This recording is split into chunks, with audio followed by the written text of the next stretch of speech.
30 day એટલે કે 30 દિવસની રણનીતિ એટલે કેમિસ્ટ્રી જે છે કેમિસ્ટ્રીમાં વધુમાં વધુ માર્ક્સ આપણે મેળવી શકીએ એ પ્રમાણે કયા ચેપ્ટર અથવા કયા પ્રકરણ જે છે પહેલાં કરવા જોઈએ અથવા તો કયા પ્રકરણને છેલ્લે રાખવા જોઈએ જેથી આપણે તો પહેલાં જોઈ લઈએ આપણે તો ચેપ્ટર છે ટોટલ આપણી જોડે 14 છે 16 એમાંથી 14 જ કરવાના છે 2 ચેપ્ટર જે 30% એટલે 30% સિલેબસ કટ થયો એમાં એ ચેપ્ટર 2 કટ થઈ ગયા છે તો આપણે ખાલી કરવાના છે 14 ચેપ્ટર ને 14 ચેપ્ટરમાંથી આપણી જોડે જે પરીક્ષામાં છે એ ટોટલ 125 માર્ક્સનું છે 125 માર્ક્સ છે હવે 125 માર્ક્સ જે છે એ આપણી જોડે ઓપ્શન સાથે 125 માર્ક્સનું પેપર છે 50 માર્ક્સના એમસીક્યુ હશે અને પાર્ટ બી જે છે જે લખાણ સંબંધિત લખાણવાળું એ પાર્ટ બી છે આપણી જોડે 75 માર્ક્સનું એમ કે ટોટલ 125 માર્ક્સનું આપણી જોડે પેપર છે તો 14 ચેપ્ટર છે 14 ચેપ્ટરમાંથી 75 માર્ક્સની થિયરી છે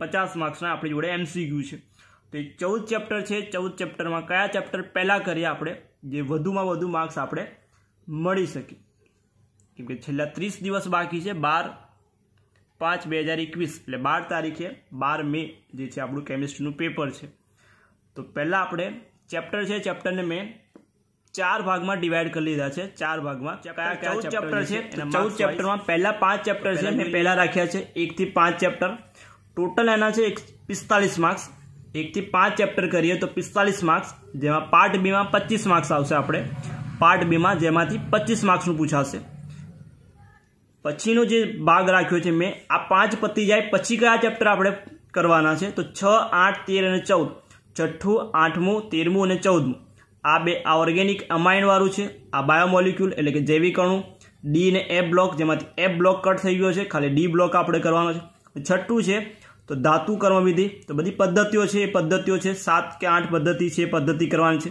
તો એમાંથી આપણે 4 ચેપ્ટર 30 માર્ક્સ એમાંથી પાર્ટ બીમાં 18 માર્ક્સ એટલે 25 આ 18 આ એટલે 25 ને 10 35 35 ને 5 40 40 3 43 તો આ 2 ચેપ્ટરમાંથી પાર્ટ બીમાં 43 માર્ક્સનું એટલે કે ટોટલ 9 ચેપ્ટરમાંથી આપણી જોડે 43 માર્ક્સનું થઈ જાય પાર્ટ બીમાં પછી છે આપણે આ પત્યા પછી 9મું ચેપ્ટર 10મું અને 11મું 9, 10 અને 11 આ 3 ચેપ્ટર આપણે કરવાના છે જે 30 માર્ક્સ છે પાર્ટ બીમાં સોરી ટોટલ 30 માર્ક્સ છે એમસીક્યુ સાથે જે પાર્ટ બીમાં એમાંથી 19 માર્ક્સનું આવશે અને છેલ્લે 2 ચેપ્ટર જોવાના છે આપણે 12મું અને 7મું ચેપ્ટર જે 20 માર્ક્સનું છે ટોટલ 20 માર્ક્સનું છે અને પાર્ટ બીમાં 13 માર્ક્સનું એટલે ટોટલ આપણી જોડે છે 125 માર્ક્સ પહેલું 1 થી 5 પછી આ 4, 3 અને 2 125 અને પાર્ટ બીમાં 75 માર્ક્સ આ રીતે 75 માર્ક્સ હશે આ છે ચેપ્ટર આપણી જોડે તૈયારી માટેના કે પહેલાં 1 થી 5 કરીએ પછી છઠ્ઠું 8મું 13મું 14મું પતાવીએ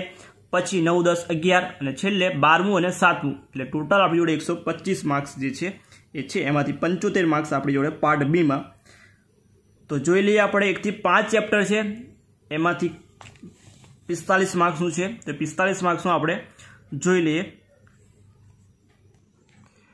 તો ચેપ્ટર મેં પહેલાં કીધા 1 થી 5 પહેલું ચેપ્ટર બીજું ત્રીજું ચોથું પાંચમું પહેલું ઘન અવસ્થા છે બીજું દ્રાવણો છે ત્રીજું વિદ્યુત રસાયણ ચોથું રાસાયણિક ગતિકીય અને પાંચમું છે આપણી જોડે પૃષ્ઠ રસાયણ તો ટોટલ 5 ચેપ્ટર પાર્ટ એમાં એટલે કે એમસીક્યુમાં જોઈએ તો પહેલા ચેપ્ટરમાંથી 4 એમસીક્યુ છે બીજામાંથી 5 એમસીક્યુ ત્રીજામાંથી 4 ચોથામાંથી 3 અને પાંચમામાંથી 4 એમ કે ટોટલ 20 એમસીક્યુ છે પાર્ટ બીમાં આપણી જોડે 25 માર્ક્સ છે 25 માર્ક્સ છે તો 25 માર્ક્સમાં પહેલા ચેપ્ટરમાં 5 માર્ક્સનું પૂછાશે બીજું અને 2 માર્ક્સનો પ્રશ્ન 3 માર્ક્સ એટલે સેક્શન એમાં એક પ્રશ્ન હશે અને સેક્શન બીમાં હશે ચેપ્ટર ટોટલ 9 માર્ક્સનું 9 માર્ક્સનું ચેપ્ટર છે આપણી જોડે 2 માર્ક્સનો અને એક 3 માર્ક્સનો પ્રશ્ન પૂછાશે પછી છે ચેપ્ટર નંબર 2 5 એમસીક્યુ છે 4 માર્ક્સનો પ્રશ્ન આવશે 4 માર્ક્સનો એક જ પ્રશ્ન હશે 4 માર્ક્સનો એ બી સેક્શન સીમાં હશે એટલે ટોટલ ચેપ્ટર 5 અને 4 9 માર્ક્સનું ચેપ્ટર થયું એ પણ વિદ્યુત રસાયણ 4 એમસીક્યુ 5 માર્ક્સની થિયરી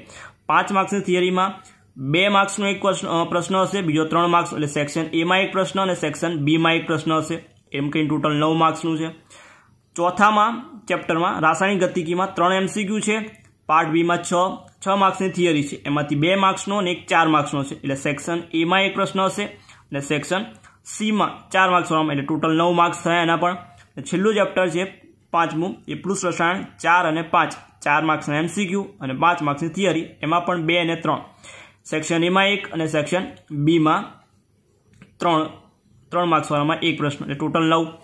તો પ્રશ્ન છે આ 5 ચેપ્ટરમાંથી ટોટલ પ્રશ્ન પૂછાશે 9 પ્રશ્ન હશે અને 20 MCQ હશે. એટલે ખાલી પાર્ટ બીમાં વાત કરીએ આપણે, પાર્ટ બીમાં તો 9 પ્રશ્ન અને માર્ક્સ છે આપણી જોડે 25 માર્ક્સ. 9 પ્રશ્ન છે ને 25 માર્ક્સ, જેમાં સેક્શન એમાં 2 માર્ક્સવાળામાં 1, 2, 3 ને 4 પ્રશ્નો આપણી જોડે સેક્શન એમાં હશે આ ચેપ્ટરમાંથી.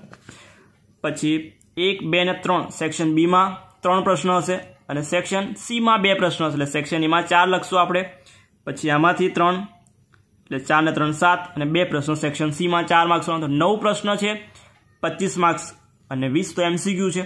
તો આ તો આપણે 1 થી 5 ચેપ્ટરનું બાયફર્ગેશન. પછી જોઈએ ચેપ્ટર આપણે બીજા રાખ્યા હતા 6, 8, 13 અને 14. તો 6, 8, 13માં પણ જોઈ લઈએ. તો 6માં 2 MCQ છે, 7માં 8માં પણ 2 MCQ, 13માં અને 14માં બેમાં 4 MCQ. ટોટલ MCQ હશે 12. આ 4 ચેપ્ટરમાંથી 12 MCQ. પાર્ટ બીમાં છઠ્ઠું ચેપ્ટર છે, 4 માર્ક્સનું છે, એમાં 2 માર્ક્સના પ્રશ્નો પૂછાશે. સેક્શન એમાં 2 પ્રશ્નો પૂછાશે, 2 માર્ક્સના, એટલે 2 પ્રશ્નો આમાં આવી ગયા. 8માં 2 અને 3 છે, 5 માર્ક્સનું છે પાર્ટ બી, એટલે 2 અને 3 એમાંથી 1 સેક્શન એમાં હશે, એટલે 2 માર્ક્સવાળો પ્રશ્ન હશે અને 1 3 માર્ક્સવાળો. ટોટલ ચેપ્ટર 8મું આપણી જોડે 7 માર્ક્સનું છે અને છઠ્ઠું છે 6 માર્ક્સનું છે. 13મું ચેપ્ટર જે છે MIN વાળું, એમાં 4 MCQ, પાર્ટ બી 5, એટલે 5 ને 3 2 છે, એટલે 1 સેક્શન એમાં હશે, 1 સેક્શન બીમાં હશે, એમાં પણ 9 માર્ક્સનું. અને છેલ્લું 14મું, એમાં પણ 4 માર્ક્સની થિયરી છે, એ પણ 2 માર્ક્સના 2 પ્રશ્નો, એટલે સેક્શન એમાં 2 પ્રશ્નો. તો આપણી જોડે આ 4 ચેપ્ટરમાંથી ટોટલ પ્રશ્ન પૂછાશે 6 પ્રશ્નો છે, 6 પ્રશ્નો. માર્ક્સ છે આપણી જોડે પાર્ટ બીમાં 18 અને MCQના 12, એટલે ટોટલ 30 માર્ક્સનું છે. 4 ચેપ્ટર છે, 30 માર્ક્સના છે. કયા પ્રશ્નો હશે? તો સેક્શન એમાં આ 4 ચેપ્ટરમાંથી 2 અને 2 4 અને 2 6. તો આ સેક્શન એમાં આ 4 ચેપ્ટરમાંથી 6 ક્વેશ્ચન આવશે, 6 ક્વેશ્ચન આવશે, એટલે 6 દુ 12 માર્ક્સ થઈ ગયા.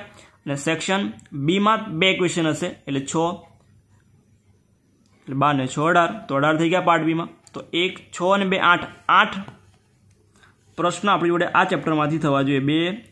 2 4 2 6 અને 2 8. તો 8 પ્રશ્નો, 18 માર્ક્સ અને 30 ટોટલ થાય MCQ સાથે. તો આ હતા આપણા બીજો રાઉન્ડ, એટલે કે બીજામાં આપણે આ ચેપ્ટર પહેલાં 1 થી 5 પતાવી, પછી 6, 8, 13 કરવાના, 6, 8, 13 અને 14, એટલે 30 માર્ક્સ, એટલે ટોટલ થયા આપણી જોડે MCQ સાથે 75 માર્ક્સ. પછી જઈશું આપણે 9, 10 અને 11 ચેપ્ટર પર. 9, 10 અને 11માં ચેપ્ટર પર. તો 9મા ચેપ્ટરમાં 3 MCQ આવશે, 10માં 4 અને 11માં પણ 4, એટલે ટોટલ MCQ હશે આ 3 ચેપ્ટરમાંથી 11 MCQ હશે. થિયરીમાં 7, 5 અને 7, એટલે કે 19 માર્ક્સની થિયરી હશે. તો 9માં 1 4 માર્ક્સનો પ્રશ્ન સેક્શન સીમાં અને 1 3 માર્ક્સનો સેક્શન બીમાં. તો 2 પ્રશ્ન 9માંથી જોવા મળશે. 10મા ચેપ્ટરમાં પણ 2 પ્રશ્નો હશે, પણ 1 પ્રશ્ન 2 માર્ક્સવાળો એટલે સેક્શન એમાં હશે અને 1 પ્રશ્ન સેક્શન બી, એટલે કે 3 માર્ક્સવાળામાં હશે. એટલે ટોટલ ચેપ્ટર 9 માર્ક્સનું. 9મું ચેપ્ટર 10 માર્ક્સનું છે, જ્યારે 11મું ચેપ્ટર 4 MCQ 7 થિયરી, એટલે 11 માર્ક્સનું છે. એમાંથી થિયરીમાં 7 માર્ક્સ છે, એમાંથી 1 પ્રશ્ન સીમાં અને 1 પ્રશ્ન બીમાં, એટલે 2 માર્ક્સમાં 3 માર્ક્સમાં અને 4 માર્ક્સમાં, એટલે 7 થઈ ગયા. તો ટોટલ પ્રશ્નો હશે 6 પ્રશ્નો. સેક્શન એમાં 1 હશે, સેક્શન બીમાં 3 પ્રશ્નો હશે આ ચેપ્ટરમાંથી અને સેક્શન સીમાં 2 પ્રશ્નો, 6 પ્રશ્નો અને total 19 marks part B. Total marks જોઈએ બેવના કમ્બાઈન, તો 30 માર્ક્સનું છે આ 3 ચેપ્ટર 30 માર્ક્સના. એટલે ત્રીજો રાઉન્ડ આપણે આ પતાવીને ત્રીજું 9, 10, 11 કરી નાખવાનું. છેલ્લું છે એ છે આપણે રાખ્યું છે 12મું અને 7મું ચેપ્ટર. 12મા અને 7મામાં પણ 4 MCQ છે અને પહેલામાં 3 MCQ છે. પાર્ટ બીમાં પણ 7 અને 6 છે. 12માં 7 માર્ક્સનું છે, 4 ને 3, એટલે સેક્શન સીમાં 1 પ્રશ્ન હશે, સેક્શન બીમાં 1 પ્રશ્ન હશે. એવી જ રીતે 7મા ચેપ્ટરમાં 6 અને 3 છે, 3 માર્ક્સના MCQ અને 6 માર્ક્સની થિયરી. એમાંથી 2 માર્ક્સનો પ્રશ્ન સેક્શન એમાં અને 1 પ્રશ્ન સેક્શન સીમાં. તો ટોટલ 4 પ્રશ્ન 13 માર્ક્સ અને 7 માર્ક્સ MCQ, એટલે ટોટલ 20 માર્ક્સ. તો આ રીતે આપણી જોડે પેપર જે છે પેપર 125 માર્ક્સનું છે અને એમાંથી આપણે વધુમાં વધુ માર્ક્સ મેળવી શકીએ એવું આપણે આ 30 દિવસમાં તૈયારી જે છે કરવાની છે. તો આ તો આપણું ચેપ્ટર અને ચેપ્ટર વાઇઝ એનું વેટેજ કે કયા ચેપ્ટર પહેલાં કરવાના છે, પછી ચેપ્ટર કયા છે અને પછી આપણે લાસ્ટમાં કયા ચેપ્ટર જે છે કરવાના.